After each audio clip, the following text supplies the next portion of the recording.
एक बार फिर स्वागत है आप सभी का हमारे YouTube चैनल आरएन क्लासेस में। मैं आप लोगों के लिए एएलपी और टेक्नीशियन पे कंटिन्यू जो पीवाईक्यू सीरीज है वो और अभी मैं न्यूमेरिकल्स पे फोकस कर रहा हूं, क्योंकि न्यूमेरिकल्स मिनिमम 4 से 5 क्वेश्चंस रहने वाले हैं, चाहे वो प्रीलिम्स हो मेंस हो।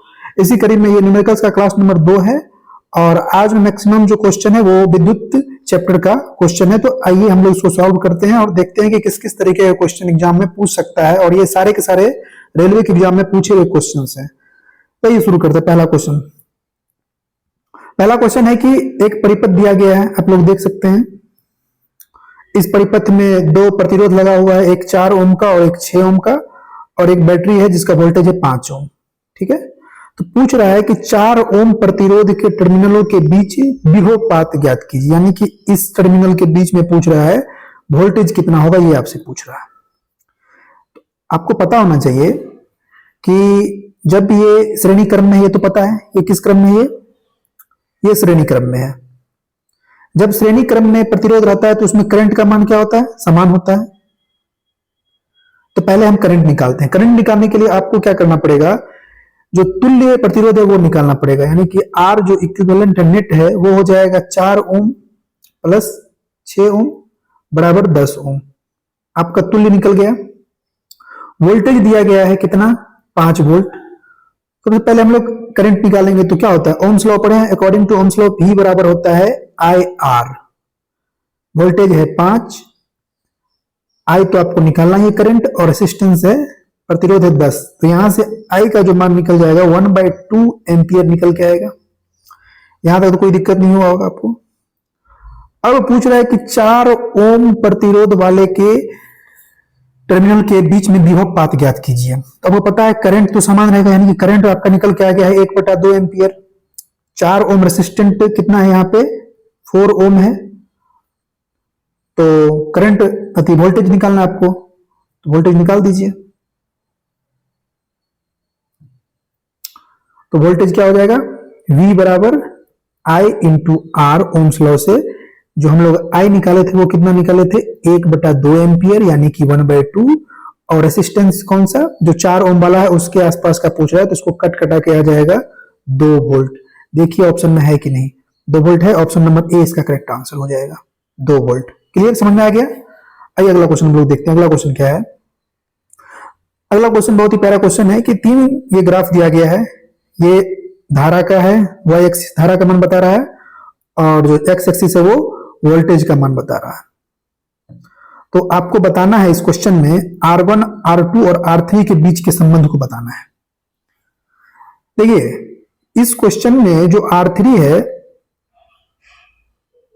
बताइए पहले उस R3, R1 और R2, जो R3 है उससे अधिक करंट पास कर रहा है। देख रहे हैं ना, ये तो आपको ग्राफ देखना आता होगा। जो R3 है उस देखिए उससे करंट इतना, करंट का मान यहां पे है। जो R1 है उससे करंट उससे कम, और जो R2 है उससे करंट पास कर रहा है। तो हम लोग को यही रिश्ता बताना है। तो आप पढ़े हैं ओम्स लॉ। ओम्स लॉ होता है V बराबर IR। यहां से थोड़ा सा उसको हम लोग और एक्सपेंड करेंगे फॉर्मूला को, तो ये हो जाएगा I बराबर V बटा R, यानी कि I होता है व्युत्क्रमानुपाती किसके, प्रतिरोध के। करंट होता है व्युत्क्रमानुपाती किसके, प्रतिरोध के। अगर करंट का मान अधिक है इसका मतलब प्रतिरोध क्या होगा, कम होगा। जाहिर सी बात है, यहां से क्लियर है। तो देखिए यहां पे R3 वाले जो ग्राफ है इसमें करंट का मान अधिक है, यानी कि ये क्या होगा, ये कम होगा, यानी कि R3 क्या होगा, सबसे कम होगा। उससे कम ये वाला होगा R1, और उससे कम हो जाएगा ये वाला R2। यही तो संबंध आपको निकालना था, यानी कि R3 का प्रतिरोध R1 से और R2 से दोनों से कम है। समझ में आ गया क्यों कम है, इससे क्योंकि जो धारा होता है वो प्रतिरोध के व्युत्क्रमानुपाती होता है। अगर धारा अधिक होगा तो प्रतिरोध कम होगा। यहां पे देखिए धारा अधिक है तो ये प्रतिरोध कम होगा। क्लियर। आइए अगला क्वेश्चन हम लोग देखते हैं। अगला क्वेश्चन दिया गया है कि दिए गए पदार्थ के एक तार की लंबाई L और प्रतिरोध R है। कोई भी तार है, मान लो ये कोई तार है, इसकी लंबाई L है और इसका प्रतिरोध R है। इसी पदार्थ से निर्मित पहले वाले तार की लंबाई, तार की 3 गुनी लंबाई, मतलब कि ये सेम पदार्थ है, जिस पदार्थ से ये तार बना है उसी पदार्थ से एक और तार ये लोग बनाया है, जिसकी लंबाई पहले वाली कितनी है, 3 गुनी है। क्लियर। और 2 गुने अनुप्रस्थ काट क्षेत्रफल, लंबाई 3 गुनी है और इसका अनुप्रस्थ काट क्षेत्रफल मान लो कि a है, और जो इसका है वो कितना है, 2a है। क्वेश्चन से क्लियर है, देख लो। उसी पदार्थ से निर्मित पहले वाले तार की 3 गुनी लंबाई, तार 3 गुना लंबाई, और 2 गुने अनुप्रस्थ काट के क्षेत्रफल वाले, 2 गुने अनुप्रस्थ काट का क्षेत्रफल, इसका मान लो कि अनुप्रस्थ काट क्षेत्रफल a था तो इसका हम लोग ले लिए 2a। तो इसका हमसे प्रतिरोध पूछ रहा है। मान लो कि इसका प्रतिरोध R1 है। क्लियर। आइए हम लोग इसको सॉल्व करते हैं। जब हम लोग इसको सॉल्व करेंगे तो देखो, एक फॉर्मूला होता है R बराबर रो L बटा A। ये तो पता होगा आप लोगों को, जो प्रतिरोध बराबर होता है विशिष्ट प्रतिरोधकता, लंबाई और अनुप्रस्थ काट क्षेत्रफल। तो पहले वाले तार के लिए जो फॉर्मूला हो जाएगा, जो पहला वाला तार था उसके लिए फॉर्मूला हो जाएगा R बराबर रो L बटा A, इक्वेशन नंबर 1। जो दूसरा तार है उसका प्रतिरोध हम लोगों को निकालना है, उसका प्रतिरोध हम मान लेते हैं R1। क्योंकि पदार्थ एक ही पदार्थ से बना है तो ये जो है रो का मान सेम रहेगा। इसको ये कंसेप्ट समझना है, अलग पदार्थ से बना था तो ये अलग होता है, लेकिन सेम पदार्थ है तो ये समान रहेगा, लेकिन लंबाई 3 गुनी बढ़ा दिया गया है और जो अनुप्रस्थ काट क्षेत्रफल है वो 2 गुना बढ़ा दिया गया है। तो इसको हम लोग ऐसे लिख सकते हैं 3/2 रो L बटा A। अच्छा, इसका मान देख लो तो यहां से हम लोग R डायरेक्ट पुट कर सकते हैं, तो ये हो जाएगा 3/2R। यानी कि अभी वाले जो वायर है उसका जो प्रतिरोध है पहले वाले वायर का कितना हो जाएगा, 3/2 हो जाएगा। अब देख लो ऑप्शन में है या नहीं, 3/2 R है ना, ऑप्शन नंबर 20 का करेक्ट आंसर हो जाएगा। क्या आपने समझा इस क्वेश्चन को? आशा करते हैं कि आप लोग समझ गए होंगे, कोई डिफिकल्ट क्वेश्चन ये नहीं था। आइए अगला क्वेश्चन देखते हैं क्या है।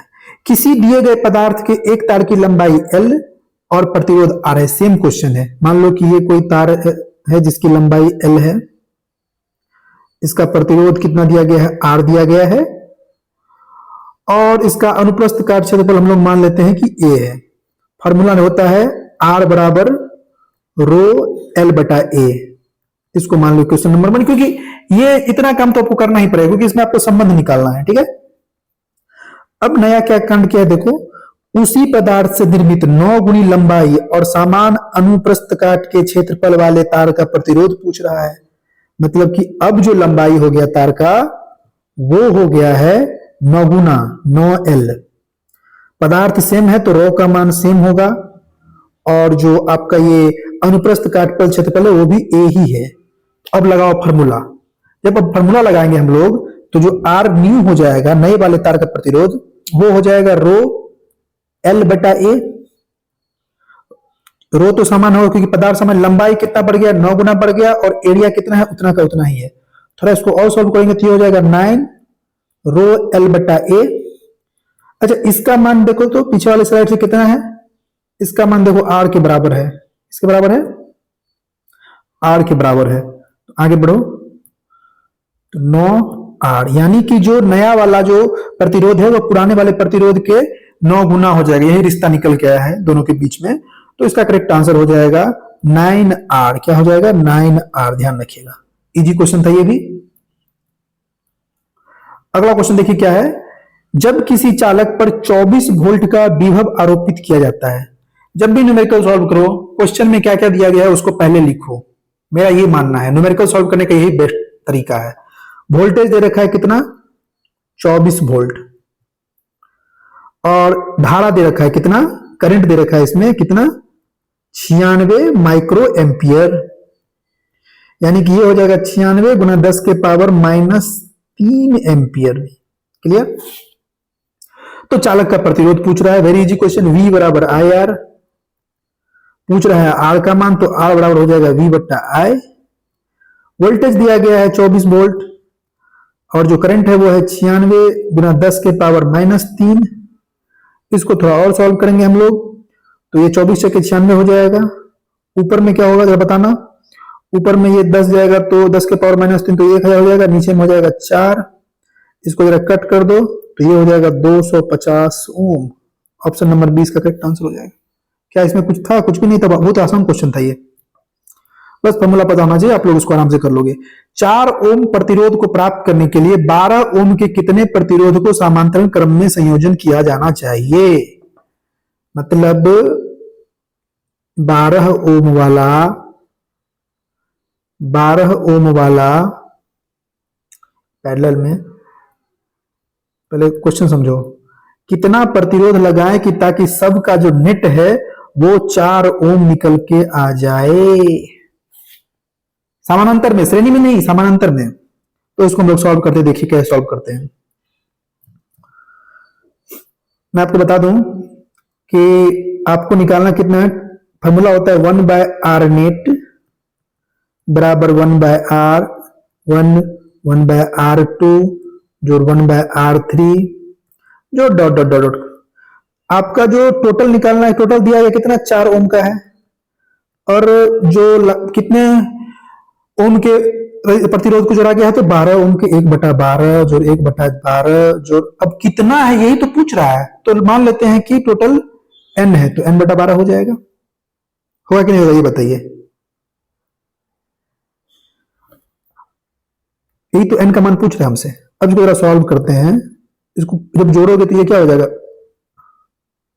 n/12 हो जाएगा सबका सम।